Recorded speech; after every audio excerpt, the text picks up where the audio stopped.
Donc, bonjour tout le monde. Avec le changement d'heure, je vous mentionne qu'on est rendu 9h10, donc vous devriez être déjà avancé dans votre journée. Donc, je me présente, Clément Roberge, président du Cercle Finance du Québec. Bienvenue à tous à cette 5e année de notre colloque Retraite et finances personnelles, co-organisé avec Cercle Finance et l'association CFA Québec. Donc, Mathieu.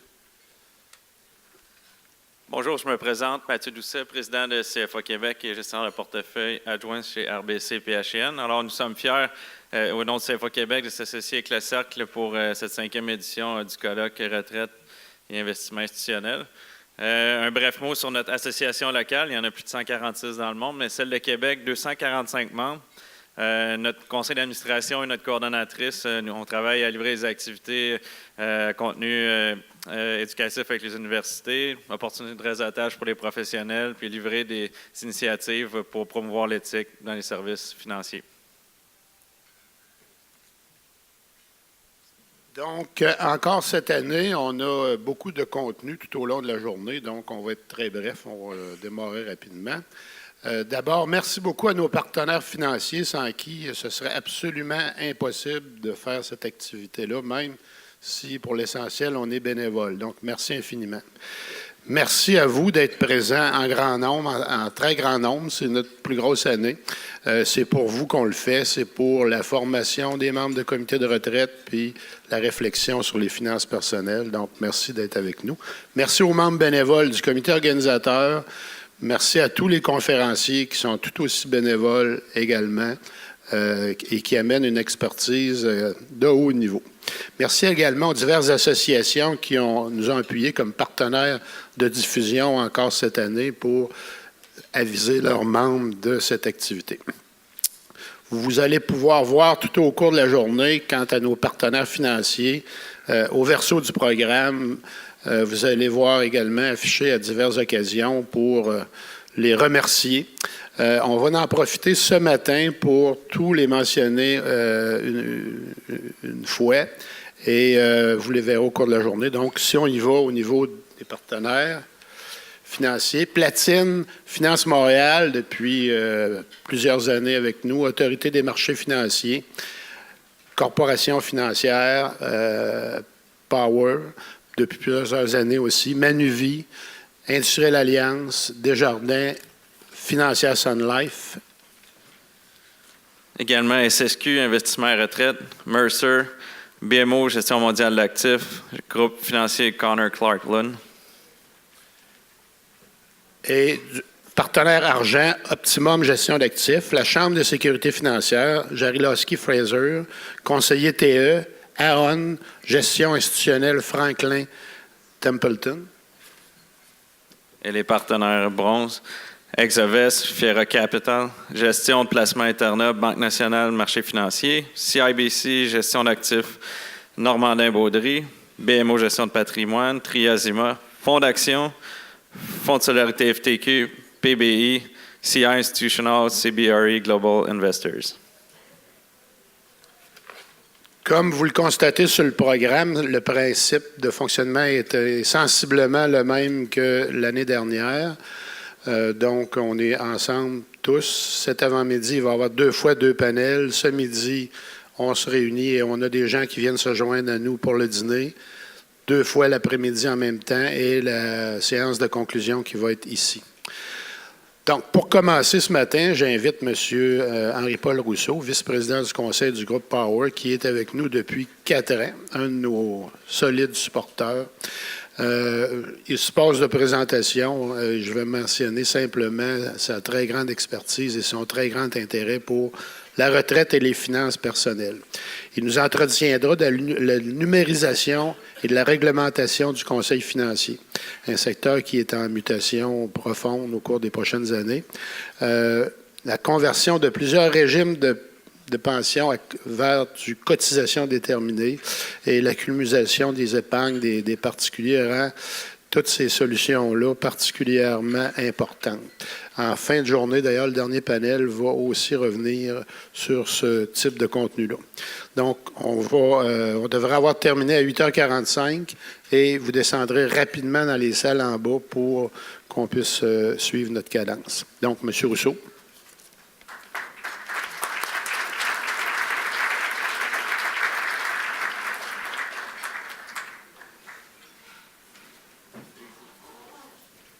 Merci, messieurs. Mesdames, messieurs, bonjour, bon matin. Alors, c'est le fait qu'un actuaire près de la retraite, un économiste près de la retraite et un conseiller financier près de la retraite, tous les trois ont le bonheur, non pas de mourir, mais d'avoir une situation imprévisible. Ils voient le bon Dieu, mais ils peuvent revenir sur Terre avec une prévision exacte. Alors, ils ont la chance de leur vie de faire une prévision exacte. Alors, l'actuaire demande au bon Dieu, avec tout ce qui se passe au niveau de la démographie, mais surtout de la science, de la bio et des recherches scientifiques sur le cancer et tout le reste, on vient qu'on ne sait plus quelle est vraiment la longévité et difficile à prévoir. Quand est-ce qu'on aura une bonne visibilité là-dessus, là? Cher bon Dieu? Bon Dieu dit, on est dans un virage important sur le plan scientifique. Vous allez voir clair dans ça un jour, mais c'est pas avant 15-20 ans. Mais tu vois, bon, c'est de valeur parce que moi, là, je suis à quelques années de ma retraite et donc, ça ne sera pas sur mon administration. Il y avait une question, c'est tout. L'économiste, lui, c'est plus simple. Il essaie de prédire l'avenir. Quand est-ce qu'on va avoir une situation un peu plus normale où nos modèles vont redevenir utiles? Parce qu'aujourd'hui, nos modèles, ils ne sont plus bien depuis une quinzaine d'années. Donc, quand est-ce que nos paramètres vont obtenir la capacité de prédiction? Bon Dieu, là aussi, il dit, on a encore des années de volatilité et les nouveaux modèles vont devenir être meilleurs, mais ça va prendre du temps, probablement une quinzaine d'années. Économiste près de la retraite, malheureusement, ça ne sera pas sous mon administration. Alors, le conseiller financier lui a dit, mon Dieu, moi, la question est très, très simple. Moi, je gère beaucoup d'argent pour mes clients, j'ai l'intérêt de mes clients en tête tout le temps, quasiment tout le temps. Et il dit au bon Dieu, quand est-ce que l'environnement réglementaire va être un peu stable, parce que ça change tellement qu'on ne sait plus ce qu'il faut faire au niveau de la conformité, au niveau des technologies, au niveau de comment traiter d'autres clients. Bon Dieu, de celle-là, ça ne sera pas sur mon administration. Vous avez tout compris, c'est l'essentiel de ma conférence. On est dans un monde de changement. Je vous parle du conseiller financier en termes génériques. Et le conseil financier, j'ai en tête celui qui a une relation client. Il s'adresse aussi à celui qui gère des portefeuilles pour des clients, tout comme celui qui gère des actifs, mais pour des clients. Mais j'ai en tête, surtout, quand je vais vous parler, celui qui est en relation avec son client. Client individuel, d'épargne personnelle, mais aussi client institutionnel. Donc, on a appelé ça numérisation, re-réglementation et professionnalisation au profit du client. En fait, le conseiller financier fait face à trois choses en même temps. Un ouragan de changement technologique, véritablement, un tsunami de nouveaux règlements, et les deux ensemble le met en eau trouble face à ses clients et face aussi à l'opinion publique. Comment trouver un nouvel équilibre? Faire en sorte qu'on redevienne d'une relation humaine entre deux personnes. D'abord, regardons l'ouragan technologique. Je ne vous apprends rien, il y a énormément de changements technologiques. On vit une véritable révolution scientifique. Ça va de la numérisation à la robotisation, à ce qui se passe dans les sciences de la vie, mais aussi, il n'y a aucune sphère d'activité économique et sociétale qui va être épargnée. C'est, à mon avis, plus gros que la révolution industrielle. C'est un véritable changement qui fait en sorte que la vitesse à laquelle ça arrive, ça va frapper tout le monde. Ça frappe surtout, évidemment, tout le secteur financier. On parle beaucoup des fintechs, mais ça frappe directement tout ce qui concerne la relation conseil et la gestion d'actifs. Des nouveaux produits. La semaine dernière, Horizon qui a lancé un produit, un ETF avec intelligence artificielle. Qui aurait pensé à ça? Il n'y a pas une semaine, il n'y a pas une journée qu'il n'y a pas des nouveaux produits. Des nouveaux portefeuilles. des nouveaux portefeuilles qui apparaissent, qui sont un mélange de différentes compositions qu'on avait avant dans des cloisons, qui sont maintenant complètement décloisonnées. Et le big data, donc l'analyse des données, qui devient de plus en plus présente dans le service conseil. L'intelligence artificielle est au début de son application dans le monde de la finance et beaucoup de choses qu'on fait aujourd'hui vont être faites par des ordinateurs.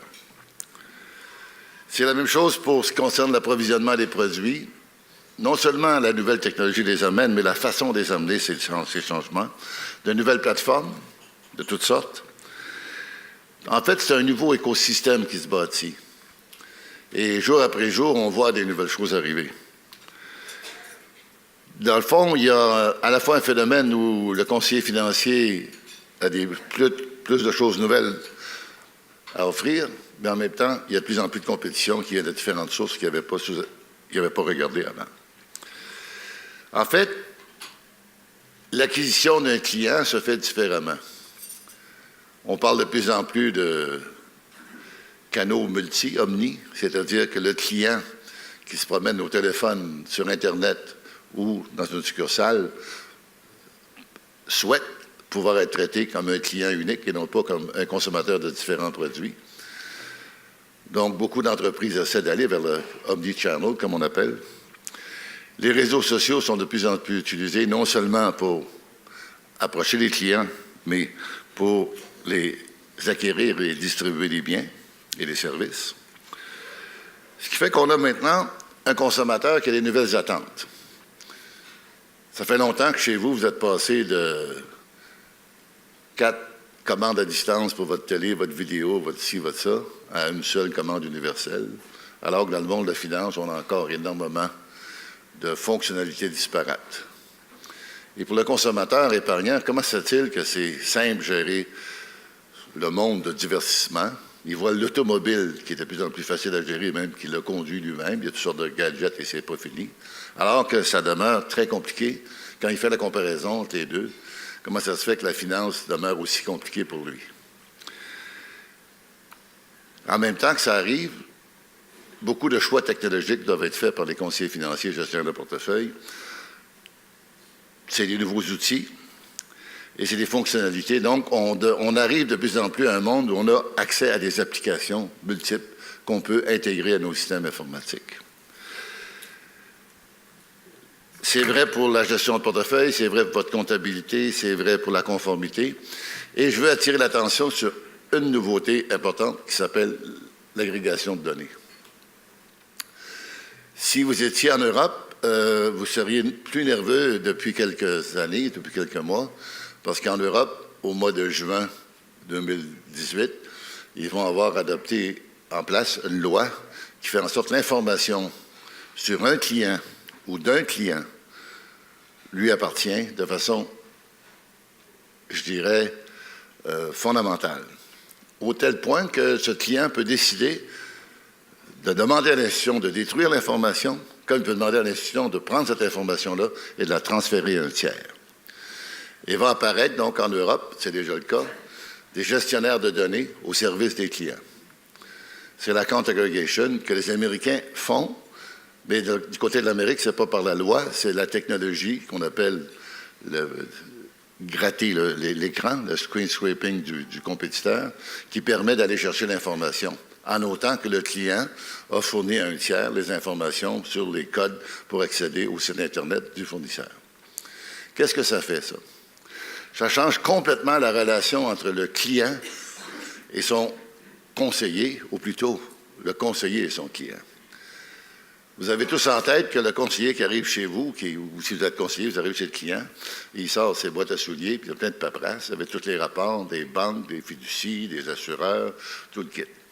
Et c'est vous, le conseiller financier ou la conseillère, qui démêle tout ça. Un pouvoir extraordinaire. Imaginez si une entreprise était gérée comme ça. C'est impossible à penser qu'une entreprise, la plus petite soit-elle, ça lui prend un système d'information de gestion, ça lui prend les données, qu'est-ce qui se passe dans l'usine, qu'est-ce qui se passe avec mes clients, qu'est-ce qui se passe avec mes coûts, qu'est-ce qui se passe avec mes fournisseurs. Le monde de la gestion personnelle, des finances personnelles, n'est pas arrivé là encore. L'agrégation de données va fournir aux clients un truc extraordinaire c'est le contrôle de l'information. Et l'agrégation de données fournit au client un portrait complet de ses revenus et dépenses, ainsi que tout son bilan et ses transactions. Donc, ce portrait global existe. Il y a plusieurs compagnies nord-américaines qui offrent le service, au Canada comme ailleurs. Du côté de l'Amérique, la loi n'est pas aussi claire, bien que certains principes évoqués, et le gouvernement fédéral s'est interrogé dans son document publié au mois d'août cette année sur la réforme des banques et des institutions financières, sur la question qu'on a appelée l'open banking. C'est la version britannique qui fait en sorte que la banque est obligée d'ouvrir l'information à ses clients.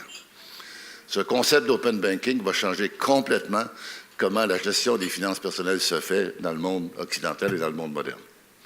On est au début de ce phénomène, mais c'est ce phénomène qui, à mon avis, va être le plus important pour changer la relation client et redonner le contrôle aux consommateurs de leurs finances. C'est un point majeur et c'est ce qui fait que les institutions qui réglementent la relation client se sont déplacées depuis quelques années.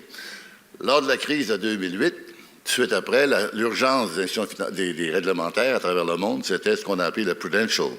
Donc, s'assurer que le capital, les règles de capitalisation, la prudence, la gestion des risques. Donc, on a installé toute une série de normes qui vont de BALS 2 à BALS 3, en passant par une série de règles canadiennes et américaines, mais aussi européennes, donc mondiales, pour faire en sorte que les institutions financières, plus jamais, on vive une crise comme on a vécu, le too big to fail.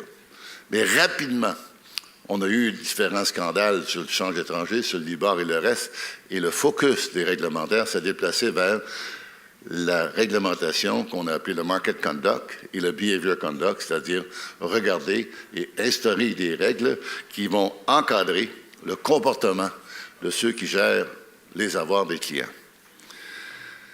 On a donc obtenu un nouvel activisme que j'appelle réglementaire. Il est généralisé. Partout où vous allez dans le monde, c'est un phénomène pas unique au Canada et au Québec, aux États-Unis, c'est partout.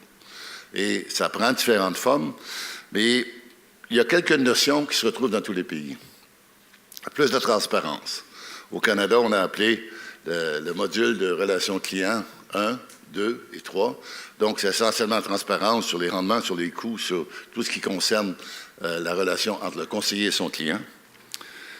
Et on parle de divulgation des points de vente. C'est arrivé dans le monde des titres, des securities. C'est arrivé dans le monde des fonds mutuels et ça va arriver dans le monde de l'assurance. C'est une question de temps. On parle aussi du rehaussement des obligations de ceux qui sont en relation avec le client. On rehausse maintenant tout ce qui concerne bien connaître son client, bien connaître son produit. Est-ce que le produit convient, le suitability, est-ce qu'il convient au client? Est-ce que ça correspond à ce qu'il a besoin? Quelle formation a le conseiller financier? On a aussi une série de réglementaires qui s'intéressent à gérer les conflits d'intérêts. Le rêve de réglementaire, c'est d'éliminer les conflits d'intérêts. S'il éliminait le conflit d'intérêts, plus rien qui se passe qui peut douter d'un comportement. Donc, on veut travailler beaucoup, et c'est vrai au Canada et au Québec, sur les modes de rémunération, tout un débat actuellement sur l'abolition ou pas des commissions intégrées, des normes réglementaires sur quel est le meilleur intérêt du client, les fameux best standards. Et je crois que c'est en fin de semaine, le nouveau responsable de la Security and Exchange Commission aux États-Unis a dit que c'était sa priorité, le fiduciary standard, le best interest standard. Donc, c'est une notion qui va faire partie de l'univers réglementaire pour longtemps. Et chez nous, au Québec, l'AMF, le Conseil canadien des normes d'assurance, la même chose. Dans le fond, énormément d'efforts sur la question des conflits d'intérêts. Pas facile à gérer, pas évident. Apparaît donc de nouveaux organismes de réglementation. L'Ontario se dote l'équivalent de réglementaire intégré, sauf la partie de la Commission des valeurs mobilières de l'Ontario. Mais le ministre Dessuchats a lancé cette opération-là il y a 2 ans et ça prend forme. On parle aussi, à travers le pays, dans d'autres provinces, de la même approche. Le gouvernement fédéral a annoncé dans son document du mois d'août qu'il va donner des dents et de nouvelles capacités à l'Agence de consommation en matière de finances au Canada. Tout ça pour vous dire que l'environnement réglementaire, non seulement il est changeant, il est incertain, mais il y a un thème commun, plus de transparence, plus d'obligations, plus de conformité, plus d'exigences. On est dans un mode où la plupart des réglementaires croient qu'une réglementation plus serrée va amener un meilleur service aux clients. À ces deux phénomènes qui sont un peu extérieurs aux conseillers financiers ou à la gestion de portefeuille s'ajoute comment les gens perçoivent, en fait, ce que j'appelle le fait qu'on est en eau trouble. Je dis ça brasse. D'abord, il y a une méconnaissance. Le taux de littératie financière, toutes les enquêtes le démontrent, est relativement faible et difficile à faire bouger, surtout. Beaucoup des efforts ont été faits à travers le pays, à travers les provinces. C'est quelque chose qui n'est pas facile à bouger. On peut comprendre aussi les consommateurs. Je ne vous l'ai pas amené parce qu'il y a un tableau qui montre l'ensemble réglementaire canadien. Ça hérite, cette réglementation-là que nous avons vient du fait qu'on avait des piliers. Plusieurs d'entre vous, vous êtes trop jeunes, mais à l'époque, on avait 4 piliers. Les banques, les fiducies, les assureurs. C'était quoi l'autre? Les courtiers. Puis les trusts, on avait 5. Non, le trust, les fiducies, c'est vrai. Il y avait 4. Ces quatre piliers-là étaient séparés.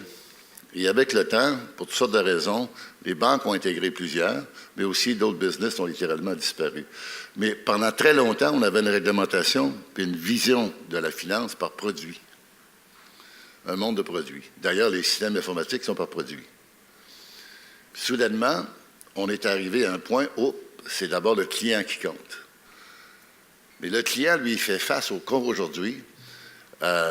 Si vous prenez la liste de toutes les associations qui représentent les conseillers, tous les réglementaires qui représentent les réglementaires, c'est à perdre son latin, son français et son anglais. C'est extraordinairement complexe. Donc, c'est normal que le client soit confus. La plupart des gens professionnels sont aussi confus sur ces questions-là. Qui s'occupe de quoi? Et c'est le résultat de l'histoire. Au moment même où la technologie ressente le client, il lui donne les informations qu'il a besoin, la réglementation a de la difficulté à suivre, à passer d'une réglementation produit à une réglementation client. Donc, il ne faut pas être surpris qu'il y ait de la méfiance. Cette méfiance-là est paradoxale ou bimodale parce que ceux qui ont un conseiller financier depuis un bon moment, toutes les enquêtes le montrent, peu importe la source au Canada, ils sont contents, ils ont confiance, puis ils sont heureux de le conseiller financier. Ceux qui n'ont pas, méfiance. Donc, il y a un on-and-off intéressant. Et une des questions les plus importantes, qui est pertinente dans la recherche de conseiller financier, c'est quand on demande aux gens combien d'argent ça vous prendrait pour avoir un conseiller financier. Ceux qui n'en ont pas répondent plus de 60 %, au moins 100 000 $. Ceux qui en ont, on leur demande la question combien vous aviez quand vous avez commencé à avoir une relation avec un conseiller financier. Commencé. OK? À 35 %, c'est moins de 10 000 $, puis à 50 %, c'est moins de 50 000 $. Les gens pensent qu'il faut être riche pour un conseiller financier. Et ça joue beaucoup ces perceptions. Et c'est un grand débat, comment la réglementation va maintenir l'accès. On a aussi le fait que, comme dans toute industrie, les malfaisants ont beaucoup d'exposure et ils font mal. Et ça n'encourage pas la confiance. Et enfin, on a un faible taux d'utilisation du service conseil pour toutes sortes de raisons. Aux États-Unis, c'est un petit peu plus. Et il y a aussi les auto-investisseurs, ceux qui n'ont pas de conseillers financiers, qui sont plus nombreux. Il y a plus de day traders et tout ça. Mais au Canada, on parle de 35 % environ des ménages qui ont un conseiller financier. Et c'est faible relativement aux besoins. On sait aussi que ceux qui n'ont pas de conseiller financier, parmi ceux qui ne sont pas prêts à la retraite, les enquêtes démontrent que le faible taux d'utilisation des conseillers financiers est le plus élevé de ceux-là, parmi ceux-là. Donc, le conseiller financier que vous êtes, ça pose beaucoup de questions. Et le modèle d'affaires est remis en question. Ils vendent pas mal. C'est quoi les défis du conseiller financier? Si on prend cette réalité-là, puis vous la mettez sous forme business model, qu'est-ce que c'est que ça demande pour le conseiller financier? D'abord, il y a la question de la pertinence qui apparaît. Parce que toute cette interrogation-là vient en sorte qu'est-ce qui va être des intermédiaires, quel est son rôle et comment peut-il répondre aux attentes du client. Ensuite, il y a la montagne des exigences au niveau conformité qui devient énormément lourde. C'est pas facile. Ensuite, il y a tellement de choix technologiques à faire qu'il ne sait plus par quel bout prendre ça. C'est fantastique, les choix technologiques qu'il doit faire. Ça va de comment servir son client, donc toute la question du front, du middle office, le back office, toutes les étapes de la relation, il y a énormément de choix. Puis il n'a pas fini de faire un choix puis de commencer à dépenser des sous que d'autres choses apparaissent. Très difficile à trouver le chemin technologique pour bien servir le client puis continuer à faire un peu de sous. Tout ça pour dire qu'il fait face à un défi de taille qui est à quelle taille je dois amener mon entreprise, seul ou avec d'autres, pour avoir un bon niveau d'efficacité et d'efficience. C'est ce qui fait que le modèle d'affaires est remis en question. Et il n'y a pas une boîte de services conseil qui ne passe pas beaucoup de week-ends à réfléchir qu'est-ce qu'on fait, comment on prend ça, comment on s'organise, est-ce qu'on se regroupe, comment on fait pour gérer à la fois la conformité, gérer la relation client et faire en sorte qu'on ait un business qui est à l'avantage de nos clients et qu'on puisse avoir un business qui est en croissance et qui est pérenne. Très difficile. Jamais les conseillers financiers, peu importe le domaine où ils sont, que ce soit dans l'assurance, les fonds mutuels, le courtage, quoi que ce soit, beaucoup de changements. Et on l'a vu dans les banques, dans les 5 dernières années, énormément de changements dans les courtiers de plein exercice. Un mouvement vers le haut, une réduction du nombre de conseillers. Donc tout ça, c'est le résultat qu'aujourd'hui et demain, on a encore beaucoup de décisions à trouver. Comment trouver un équilibre dans ça? En fait, tout ça paraît négatif, puis c'est vraiment plate, parce qu'au même moment, je le dis, et pourtant, le service conseil a une extraordinaire valeur. Mais il y a une confusion des genres, ça fait plusieurs années que je le répète. Beaucoup de la littérature scientifique, économétrique et le reste parle du conseiller financier en ayant en tête le gestionnaire de portefeuille, un gestionnaire d'actifs qui gère un portefeuille d'actions canadiennes ou d'obligations, whatever. Donc, lui, son but dans la vie, normalement, c'est de produire de la valeur ajoutée par rapport à un indice donné ou d'avoir un objectif de rendement absolu, peu importe. Mais il est dans l'optique de performance. Et les études économétriques démontrent, dans ce cas-là, que la valeur de l'alpha, comme on l'appelle, bien, c'est pas évident qu'on va avoir le même alpha tout le temps à partir des mêmes personnes. D'abord, les études reconnaissent qu'il y a un biais de survivance, un biais de sélection, mais plus important encore, les styles de gestion varient selon les cycles et c'est très difficile d'observer qu'un gestionnaire de portefeuille soit performant pendant de très nombreuses années. Et c'est cette conclusion-là, avec toute la controverse qu'il y a autour, qui est généralement appliquée dans les médias quand on parle de services conseil. Ça ne veut pas dire qu'il n'y a pas de gestionnaires d'actifs qui ne sont pas très performants. Je dis simplement que la littérature est ambivalente et cette littérature-là amène beaucoup de gens à dire que le service conseil ne produit pas de valeur. Le deuxième rôle du service conseil, c'est quelle est la politique de placement. Et on sait que 90 85 95 dépendant des études et des périodes, du rendement d'un portefeuille dépend de l'allocation d'actifs et donc de l'allocation des risques en fonction du marché. Et ça, c'est le bêta, c'est où est-ce qu'on met le portefeuille. C'est pour ça que la gestion passive a pris tellement d'importance. Les conseillers financiers qui ont vu la difficulté dans l'alpha se sont glissés au même moment où les taux étaient faibles. La popularité de la gestion passive a monté énormément et le conseiller financier est devenu un gestionnaire de politique de placement beaucoup plus qu'un gestionnaire de portefeuille, ce qu'il était auparavant. Et toutes les maisons de courtage sont allées vers ça. Vous avez les managed accounts et tout le reste est allé vers ça. Mais ça aussi, bien qu'important, ce n'est pas le point essentiel du conseiller financier.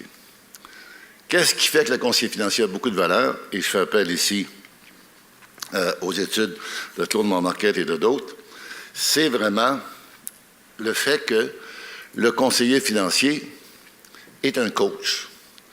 C'est lui qui fait en sorte que quand le marché tombe subitement, va dire à son client, on ne panique pas, on attend, on ne vend pas quand c'est bas, tout comme on n'achète pas quand c'est haut. On n'essaie pas de battre le marché. On a une discipline, on a un taux d'épargne, on a des objectifs, et on est sur le long terme et non pas sur le prochain trimestre. Et surtout, on définit c'est quoi nos objectifs dans la vie. On fait une politique de placement en conséquence, puis on essaie d'y tenir jusqu'à temps qu'on ait une conviction très profonde qu'il y a des paramètres fondamentaux dans l'économie qui ont changé. Ça, c'est le rôle du conseiller financier fondamental, c'est le coaching, c'est ce qu'on appelle le gamma. Ce n'est pas le gamma des options là, pour les CFA, là. C'est le gamma qui vient, en fait, c'est Morningstar qui a été les premiers à utiliser cette nomenclature-là. Et je crois que ça correspond bien. Clone Market, dans une étude que vous pouvez voir sur Cyrano, en fait, il y a deux études, une en 2000, sur des données de 2010, publiées en 2012, où il démontre que les conseillers financiers, au niveau du gamma, ont une grande valeur. D'abord, juste observation, la valeur du patrimoine de ceux qui ont un conseiller financier est au-dessus de 4 fois la valeur de ceux qui ne l'ont pas, toutes choses égales par ailleurs, mais toutes catégories confondues. Ça, ce n'est pas un résultat économétrique, c'est une observation. Le problème avec cette observation, c'est quelle est la poule, quel est l'œuf. Hein? Est-ce que le conseiller financier fait affaire des gens riches versus est-ce qu'il rend des gens riches? C'est le grand dilemme, et c'est pour ça que les études pour démêler ça sont importantes, et c'est pour ça que l'étude de Clone Market de Cyrano, qui s'est attaquée à cette question-là à plusieurs reprises, est très importante.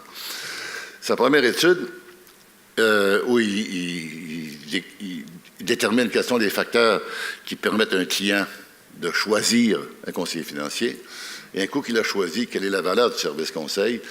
Ses premières conclusions publiées en 2014 sur des résultats, publiées en 2012, des résultats de 2010, étaient à l'effet que l'effet du service conseil, 3 choses. Il est important, il grandit avec le temps et est associé beaucoup plus à des phénomènes de coaching, de gamma, que simplement le choix d'actifs. En 2014, de nouvelles données, publiées en 2016, en fait, la première est publiée dans une revue scientifique, la deuxième est sur le site de Cyrano, donc elle chemine vers la publication scientifique. Là, c'est intéressant, il a comparé les résultats de 2010 avec 2014. 2010, le marché avait moins remonté que 2014, d'une part, et d'autre part, il a été chanceux dans l'échantillon, il y a 800 ménages qui l'ont suivi de 2010 à 2014. Et là, il découvre que ceux qui avaient des conseillers financiers qui l'ont abandonné, ça a été malheureux pour eux. Puis ceux qui, en 2010, n'avaient pas, puis l'ont eu en 2014, ça a été un effet positif. Deuxièmement, dans cette étude-là, il a éliminé de l'analyse économétrique tous ceux qui ont dit « c'est le conseiller financier qui est venu me chercher ». Il a pris uniquement ceux qui ont dit « moi, j'ai trouvé mon conseiller financier, c'est moi qui ai fait la démarche ». Donc, on n'a plus ce problème de poule et l'œuf, parce que dans ce cas-là, il a résolu ce problème-là. Donc, tout l'ensemble de ces études, et maintenant, si vous allez sur Internet, vous faites Value of Advice, alors que, il y a 10 ans, il n'y avait à peu près rien sur Google là-dessus, aujourd'hui, c'est une pollution, il y a des pages et des pages. C'est à travers le monde. Donc, les réglementaires sont pris avec un beau problème. Il y a une grande valeur au service conseil, s'il est bien fait, puis s'il est couvert avec le temps. Puis les années qui sont là, c'est pas 2 ans, là. On parle de 10, 12, 15 ans. Pourquoi? Parce que c'est sur la durée que l'effet du coaching vaut. Faut que tu passes à travers des cycles, à travers des volatilités de marché pour démontrer tout ça. Tout comme on ne peut pas pénaliser un conseiller financier, un gestionnaire de portefeuille pour un trimestre qui a mal fait, ou même 2 ans qui a mal fait. C'est sur la durée que les choses se font. On sait aussi que le service conseil a un énorme impact macroéconomique et bénéfique pour l'ensemble de la société et de l'économie. Je vous en donne quelques-uns. Je le disais tout à l'heure, ceux qui ont un conseiller financier depuis longtemps sont généralement ceux qui sont mieux préparés pour la retraite. Quand on fait la prédiction de leur actif à l'âge de la retraite sous des hypothèses raisonnables, on voit que ces gens-là ont beaucoup plus de chances de mieux réussir leur retraite en termes de taux de remplacement de revenus que ceux qui ne l'ont pas. C'est important. On sait aussi que très forte corrélation entre le bien-être financier, l'assiduité au travail, le stress, la santé. Il est très documenté, ces affaires-là. Encore là, quelle est la poule et l'œuf? Difficile à dire, mais il reste qu'il y a une corrélation entre toutes ces choses-là. Taux d'épargne plus élevé, bien évidemment, ça nous permet de financer des investissements, la productivité et le contrôle de nos entreprises. Enfin,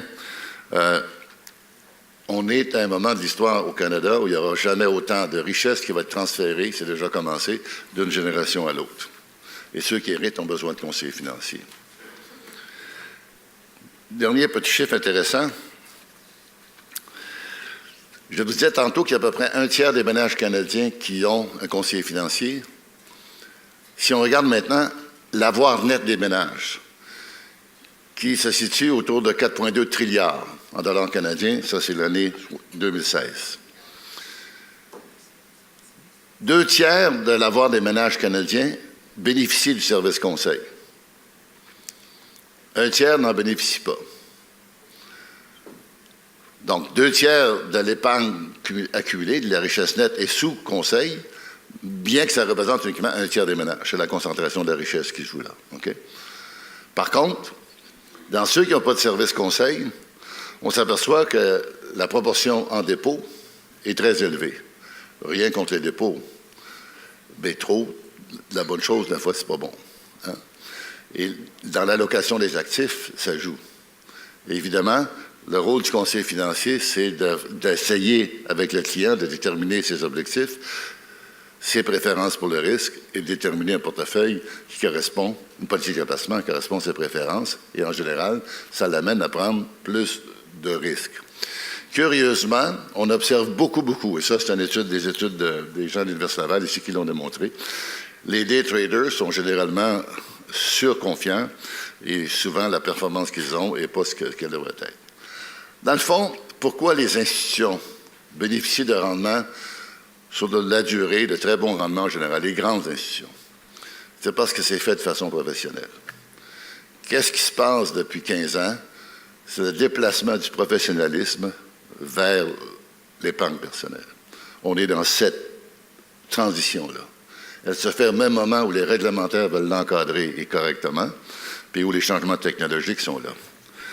Donc, les conseillers financiers, si vous êtes de ceux-là, bravo. En général, les conseillers financiers font un très bon job et ont une très grande valeur ajoutée sur leurs clients et sur la société. Mais ils sont méconnus, mal aimés. Comment faire face à tous ces défis-là? Quelques conseils de mon côté, si vous permettez l'expression, puis surtout quelques questions. Face à l'ouragan, au tsunami et à l'eau trouble, la première chose, c'est de bien réaliser que le conseil financier, c'est une relation entre un client et non pas une transaction. Un des grands problèmes des réglementaires et des études faites pour les réglementaires, c'est qu'ils additionnent un paquet de transactions. Je donne un exemple. Si vous êtes le conseiller financier d'un client et qu'il a choisi un fonds mutuel ou un actif qui a pris énormément de valeur, puis au bout de 7-8 mois, c'est une montée phénoménale, mais en toute sagesse, vous allez peut-être lui recommander de le vendre. Pas en totalité, mais de prendre un peu de profit. En toute sagesse. Ça va être normal de rebalancer. Parce que la pondération va changer par le fait que ces actifs-là ont monté beaucoup. Si vous faites une étude sur la base de transaction, vous allez dire que le conseil financier a proposé à son client de vendre un actif performant. Donc, c'est pas bon, conflit d'intérêt. La vérité, c'est que c'est pas ça qui s'est passé. Le client avait une politique de placement et à ce moment-là, il était logique que le risque par la surpondération de l'actif devait être réduit et alloué vers un actif moins cher. L'autre transaction, c'est l'inverse. On achète un titre qui n'a pas encore décollé ou un fonds mutuel, mais on sait que, bon, là, on dit qu'il a acheté un mauvais placement. On fait l'économétrie de ça, puis on va démontrer qu'il y a un conflit d'intérêt. Pas sûr de ça. Plus compliqué que ça. Pourquoi c'est plus compliqué? Parce que le service conseil, c'est pas un bien, c'est un service. Et on appelle ça en anglais un experience good. C'est-à-dire, c'est uniquement quand tu y as goûté pendant longtemps que tu es capable de dire c'est bon ou c'est pas bon. Pourquoi? Très corrélé avec la faible degré de littératie financière. Et la littératie financière n'est pas un substitut au service conseil, elle est un complément. Toutes les études démontrent que quand ça monte, la littératie financière, la relation avec le conseiller augmente aussi. Pourquoi? Parce que c'est là qu'il apprend le client. C'est via son conseiller financier souvent qu'il augmente sa littératie financière. D'où la complémentarité. Donc, c'est subtil parce qu'on cherche à réglementer des transactions alors qu'il s'agit d'une relation. C'est pour ça que les réglementaires dans le monde qui ont choisi de ne pas automatiquement abolir les commissions intégrées ont pris le choix d'aller vers une réglementation de principe et de s'assurer qu'il est réglementé dans la durée et non pas sur les transactions une par une. Première chose. Donc, il faut prendre conséquence de ça, à la fois les conseillers et à la fois l'industrie et les réglementaires. La deuxième, l'ouragan, il faut faire du judo avec. L'ouragan, ça permet de donner des outils qui sont formidables pour l'avenir. Donc, il faut sauter dessus et les prendre. Il ne faut pas les utiliser. Ça veut dire qu'il faut automatiser et avoir une vigie d'information technologique la plus importante. Le tsunami, il faut aussi faire du judo. Ce n'est pas une question de conformité, connaître son client, c'est de la bonne business. Si vous soyez plus longtemps avec votre client pour savoir qu'est-ce qu'il veut, qu'est-ce qui est important pour lui, pour sa conjointe, pour la famille, qu'est-ce qu'il vise dans la vie, quelles sont les préférences, quelle est sa confiance à travers le monde, à travers le marché, qu'est-ce qui l'anime. Plus vous allez connaître ses préférences, plus vous allez être capable de faire une bonne politique de placement. Donc, si on le joue en conformité, c'est une formule à remplir. Mais si on le joue en business, c'est une opportunité extraordinaire. La même chose pour les questions personnelles qui ont trait à toutes les caractéristiques du client. Les études démontrent que les croyances, les beliefs, sont plus importants que le socio-économique. Pas pour rien que Trump et d'autres sont élus. C'est les croyances qui décident comment les gens comportent. Si vous ne connaissez pas les croyances et les fondamentaux des personnes, difficile à être au service de son client. Quatrièmement, la compétence, c'est la solution aux autres troubles. L'industrie doit rehausser la compétence. Un petit exemple, pour faire de la publicité, chez Investors Group, on a 86 % de nos gens qui sont maintenant planificateurs. Pas parce qu'on pense qu'il y a uniquement planification, mais parce qu'on a haussé le niveau d'exigence et on va se rendre à 100 %. Pourquoi? Parce qu'on aura des professionnels avec nous qu'on va pouvoir traiter les clients professionnellement. Plus ils vont être formés, plus ils vont en savoir, mieux que c'est pour le client.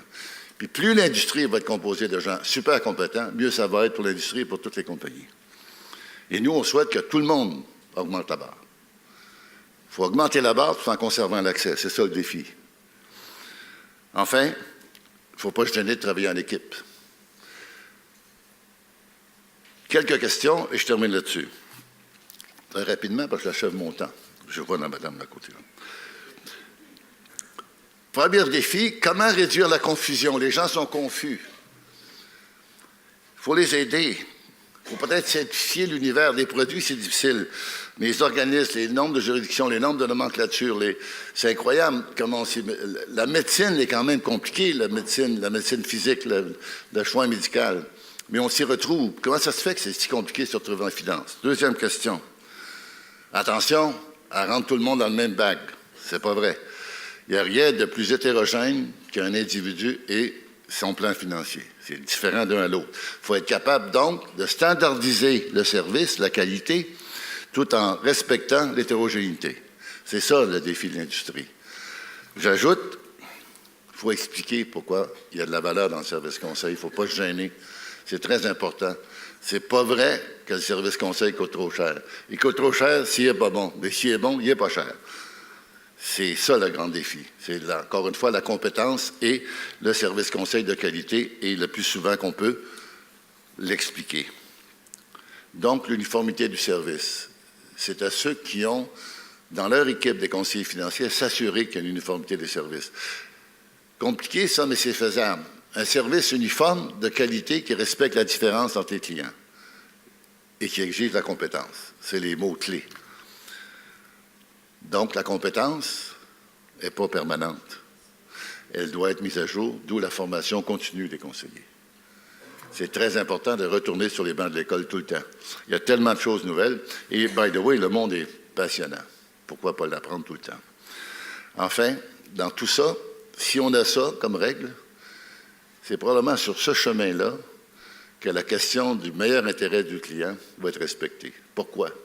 Bien, les patates pourrites, là, ceux qui font mal leur travail, on va discuter de trouver un job, ils vont discuter à la garder, ils vont être réprimandés par le collègue, puis l'industrie va s'autodiscipliner. C'est très important parce que le service conseil, et j'englobe ici autant ceux qui gèrent des portefeuilles qui sont des relations clients, c'est impossible de penser que toute l'épargne des individus dans toutes les sociétés va être gérée uniquement par un seul organisme. Donc, c'est décentralisé. C'est pour ça qu'on a un marché, c'est pour ça qu'on a la liberté d'action. Mais ce marché-là a besoin d'un service conseil clé, surtout au moment où l'univers des caisses de retraite, l'univers de la retraite, pour finir avec mon début, est un univers où on doit compter sur une grande proportion de l'épargne personnelle, et c'est pour ça que le service conseil a autant de valeur. Bonne journée, bonne réunion, merci beaucoup.